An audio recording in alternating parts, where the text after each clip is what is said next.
There's a New York Times interview in the New York Times Magazine on a gentleman by the name of Roland Griffiths.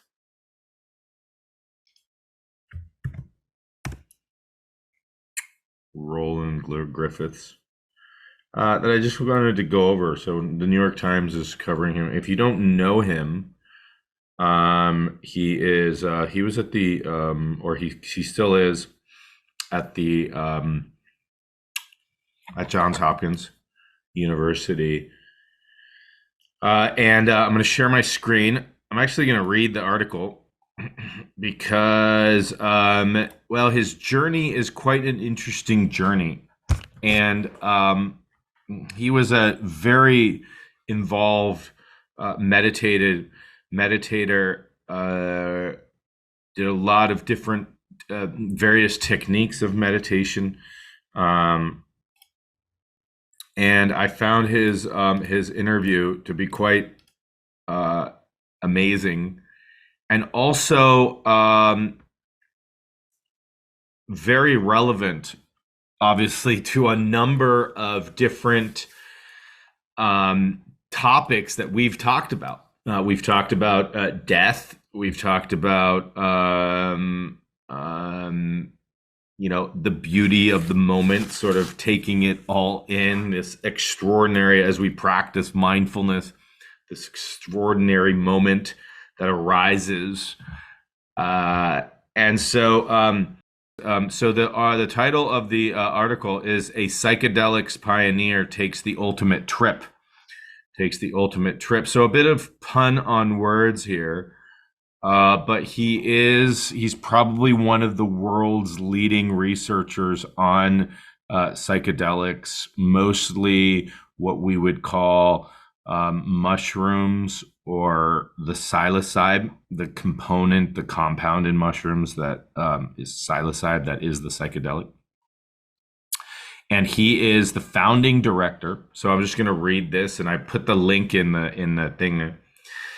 As the founding director of the Johns Hopkins Center for Psychedelic and Consciousness Research, Dr. Roland Griffiths has been a pioneer in investigating the way in which psychedelics can help treat depression, addiction, and in patients with life-threatening cancer diagnosis, psychological distress.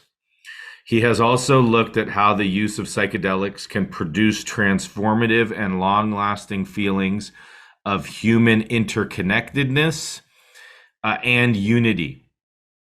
One could surely classify his achievements using various medical and scientific terms, but I'll just put it like this.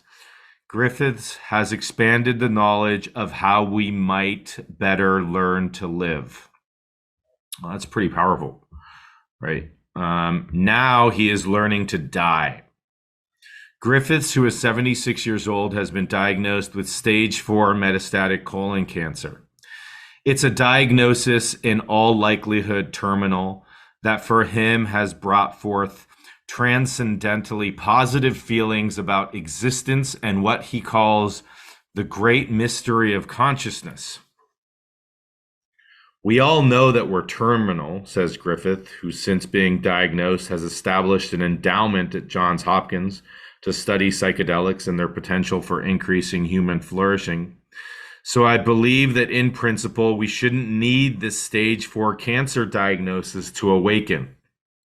I'm excited to communicate, to shake the bars and tell people, come on, let's wake up. All right. That happens a lot. All right, so I'm going to put the link in the article. It was a New York Times article, an interview with Roland Griffiths. If you don't know him, he's a researcher at Johns Hopkins who's really brought a lot of really good research to the world of psychedelics. He's been diagnosed with stage 4 colon cancer. He's 76 years old, and many times, many times we use life-threatening illnesses as a way to step back, as a way to, as he calls it, wake up. And essentially what he's saying, and I think he's giving a really important message to all of us, is why don't we wake up prior and not have to wait for not have to wait for a life-threatening illness to appreciate the moment, to appreciate this life as much as we can. Can we start with your current prognosis? He laughs. Prognosis is a 50% chance that I'll make it to Halloween. What does it say here? Soon after we spoke, Griffiths was removed from the drug trial he was participating in because of a lack of positive results. That likely means his survival timeline is now shorter than it was at the time of our interview. And how are you feeling about this? In spite of that, life has been more beautiful, more wonderful than ever. When I first got that diagnosis, because I work out regularly, I watch my diet, I sleep well, this came out of left field. There was this period in which it felt like I was going to wake up and say, boy, that was, to put it in psychedelic language, a bummer, a bad dream. But soon after that, I started to contemplate the different psychological states that would be naturally forthcoming with a diagnosis of mine. Depression, anxiety, denial, anger, or adopting some belief system of religious outcomes, which as a scientist, I was not cut out to do. I went through those, exploring what life would be like if I inhabited those reactions, and quickly concluded that that was not a wise way to live. I have a long-term meditation practice. Griffiths practices Vipassana meditation, which comes out of the Buddhist tradition. A lot of the Vipassana meditation techniques we have worked on during our mindfulness practice here. And the focus there is on the nature of mind, of consciousness, and one comes to see that thoughts, emotions are transient. They're appearances of mind that you needn't identify with. That practice and some experience with psychedelics was increasingly useful because what I recognize is that the best way to be with this diagnosis was to practice gratitude for the preciousness of our lives. Grasping for the cure wasn't useful.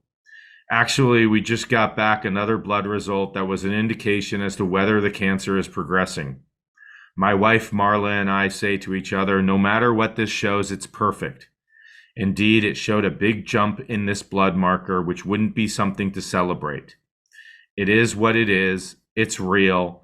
And what's more fun than reality? You're 76. You had a long, full life. Is your perspective maybe one that a 40-year-old, say, with a terminal cancer diagnosis would be able to inhabit so profoundly? I've always lived under this illusion that I'm about 30 years younger than I am. I was feeling completely healthy at the time of diagnosis. I was not about to wind down anything. As a scientist, it's like a kid in the candy store with respect to what questions need to be answered about psychedelics and the theme of the endowment and human flourishing. We were continuing to build out the center. I was more deeply engaged than ever in feeling that I was about 35. This was not in my game plan.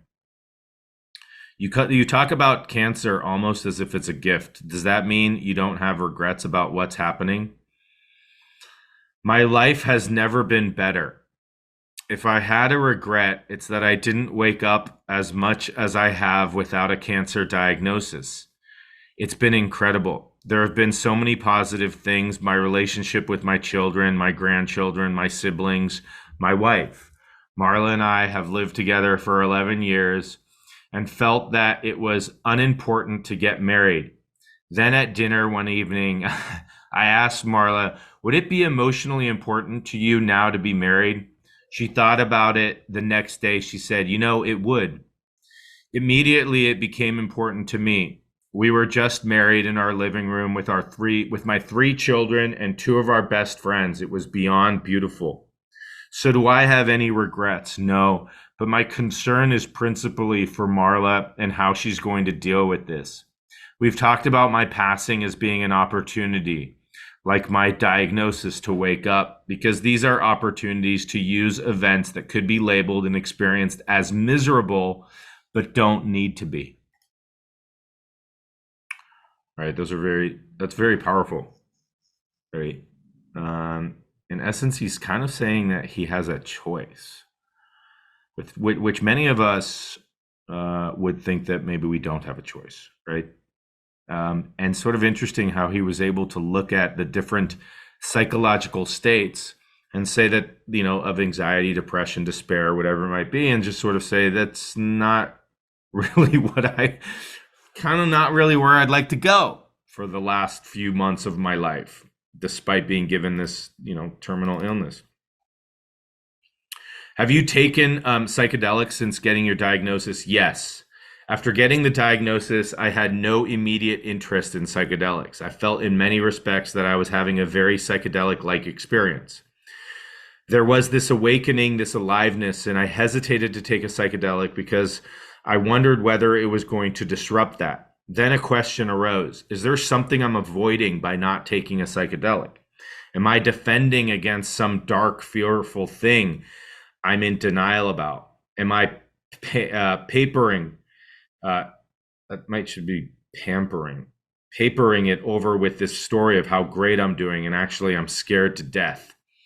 I thought, well, this would be an interesting stress test. So I did a session with a psychedelic. He used LSD, and went into that explicitly asking a couple of questions. First, asking myself, is there something I am not dealing with? The answer came back, no. The joy you're experiencing is great. This is how it should be. Then I asked a question directly of the cancer. I'm hesitant to talk about it because it's reifying the cancer as other, and I don't hold that the cancer is some other with which I can have a dialogue. But as a metaphor, it's an interesting way to probe that question. So I asked the cancer, what are you doing here? What can you tell me about what's going on? I got nothing back. Then I wanted to humanize it, and I said, I really respect you. I talk about you as a blessing. I've had this astonishing sense of well-being and gratitude despite everything that's happening, and so I want to thank you. This process, is it going to kill me? The answer was yes. You will die, but everything is absolutely perfect. There's meaning and purpose to this that goes beyond your understanding, but how you're managing that is exactly how you should manage it. So then I said, okay, there's purpose and meaning. I'm not ungrateful for the opportunity, but how about giving me more time? I got no response to that, but that's okay. How else have psychedelics, both studying them and using them, help prepare you for death? Our first study was in cancer patients. Ironically enough, these were cancer patients who were depressed and anxious because of a life-threatening diagnosis. The findings of that study were profound. A single treatment of psilocybin produced large and enduring decreases in depression and anxiety. I've had some limited experience with psychedelics since then. But what did that teach me about my diagnosis? We've now treated hundreds of participants with psychedelics. And before sessions, one of the key things that we teach them is that upon taking a psychedelic, there's going to be an explosion of inner experiences. What we ask them to do with those experiences, be interested and curious. Be interested and curious. That is profound. All right, because how many times have we said with an open curiosity? Right? Whatever arises in this moment with an openness and a curiosity, and what else in the definition of mindfulness do we use? With a willingness to be with what is, right? An openness and a curiosity to investigate everything that is arising with an openness and curiosity. Okay. And we do that every day. You don't have to figure anything out. You're going to have guides, and we're going to create this safety container around you. But here's the trick. These are not necessarily feel-good experiences. People can have experiences in which they feel like they come to this beautiful understanding of who they are and what the world is, but people can also have frightening experiences. The preparation we give for these experiences is to stay with them, be curious, and recognize the ephemeral nature of them. If you do that, you're going to find that they change. The metaphor we use is imagine that you're confronted with the most frightening demon you can imagine. It's made by you, for you, to scare you. I'll say, there's nothing in consciousness that can hurt you. So what you want to do is be deeply curious, and if anything, approach it. It's your natural tendency. If your natural tendency is to run, it can chase you for the entire sessions. But if you can see it as an appearance of mind, then you go, oh, that's scary. But yeah, I'm going to investigate that. Here's the scary thing that appears. Where is it coming from? My thoughts. It's an appearance of the mind. It's coming. It might be a demon, the scariest demon we can imagine. And here it is. It's in that corner. It's in the corner of my mind. I can see it. It's in that left lower corner where it's dark. And what do? Right? How many times do we just keep running? Can't go there. Don't want to go there. Don't want to see it. Don't want to look at it. Don't want to look at it. Right? Instead, we turn to it with an openness and a curiosity. Oh, this is really scary, but I'm going to look at it. Right? Okay, you can choose to investigate the experience rather than identify with it. But let me ask you this. The approach that you're describing is pretty far from the typical mindset of many doctors who are working within a framework of curing, fixing, prevention. So if the ultimate goal is to help more otherwise healthy people get safe access to the potential benefits of using psychedelics, wouldn't that require a radical rethinking by medical practitioners about what helping people even means? Yes, it will. One of the inspirations for the endowment is that it's not aimed at patient populations. It's not aimed at reducing clinically recognized suffering. Right now, there's money pouring into this area, but that's all going to be patient related. There's a pathway to medical approval. I do have concerns that we don't replicate the mistakes that occurred in the 1960s, which over-promoted psychedelics used culture-wide. They're so powerful that if misaligned with cultural institutions, they can result in cultural kickback. In the 1960s, they became aligned with the anti-war movement and radicalized youth movement that was terrifying to existing political structures and institutions. And as a consequence, legislation which put up against them, funding dried up. They were considered a third rail in academic research. We need to proceed cautiously. It's going to be critically important not to threaten existing cultural institutions. So I've been a proponent of medicalization because with medicalization, we already have regulatory structure in place. It's going through FDA approval. They're going to set standards to maximize safety by specifying who should be eligible to receive, who is authorized to prescribe, and under what conditions treatment should occur. So I'm cautious, but that's why I'll have the endowment in perpetuity. If we look at the long range, this could be critical to the survival of our species. It is Griffiths' belief that humanity has developed and is developing technologies that could threaten its ongoing survival. He also believes that psychedelic experiences can provide the basis for moral and ethical principles that would lessen the likelihood that humanity will drive itself off a cliff. Because there's something about the nature of these experiences under these certain conditions that produce remarkable experiences of interconnectedness of all things.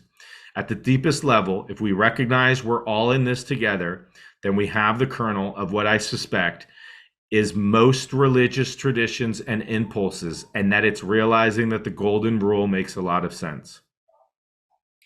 I've noticed that often when you discuss human consciousness and our awareness of the preciousness of life, you talk about those things as an awe-inspiring mystery. What do you get out of putting it into those terms? Because consciousness may be a mystery now, but I've read theories that are convincing to a layperson that, like me, that thoughts come from emotions, and our emotions are one of the body's mechanisms of maintaining homeostasis. Or as far as the awareness that life is precious, I could easily imagine that biophilia has evolutionarily advantages. So I don't see why these states of being have to be understood as mysteries. Does it diminish them to see them as explainable? No. I can easily inhabit an evolutionarily account that explains how we have come to be who we are, with the exception of the question of interiority. Why would evolution waste its precious energy on our having interior experiences at all? I don't get that. To me, it's a very precious mystery. And that mystery, if you want to put it in religious terms, is God. It's the unknowable, it's unfathomable. I don't believe in God as conceptualized within different religious traditions, but the mystery thing is something that strikes me as undeniable. Why do you struggle with this? There must be something. Marla and I had just adopted a dog, and that's brought us incredible joy. Then we got some test results back suggesting the possibility of kidney failure. That's been more difficult than dealing with my own diagnosis. We might both be on a parallel course of expiry. That's difficult for me and doubly difficult for Marla.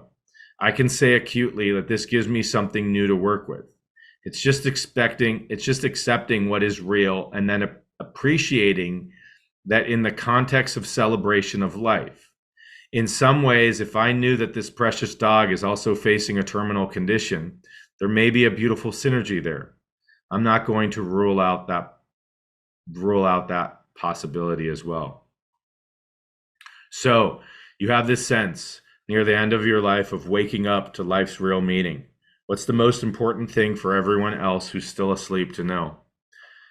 I want everyone to appreciate the joy and wonder of every single moment of their lives. We should be astonished that we are here when we look around at the exquisite wonder and beauty of everything.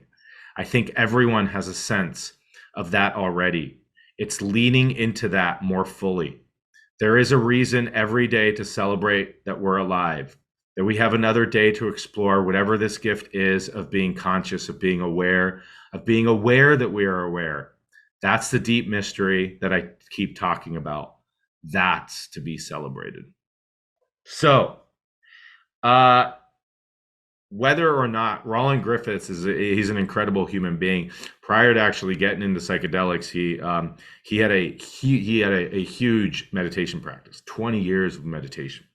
Okay, has a very strong meditation practice, and you can see that last paragraph, right? We've talked about that last paragraph. We've talked about over and over and over and over and over and over and over and over and over again, and that to me is. I come to that same conclusion too, right? Is as every single moment, to investigate it with that openness and curiosity, and to see the mystery, right? To that and just appreciate it, to let it flow. That beauty of the moment, the life that we're actually living right now, how much of a miracle it actually is that we're here, that we're aware, that we're able to taste, that we're able to experience this, we're able to connect in these ways. And that's kind of, I think that's the message of mindfulness as well. And so I wanted to share that with you as a New York Times article, very powerful. From multiple perspectives, but it's sort of like, hey, let's wake up, world, and just recognize the beauty of the moment.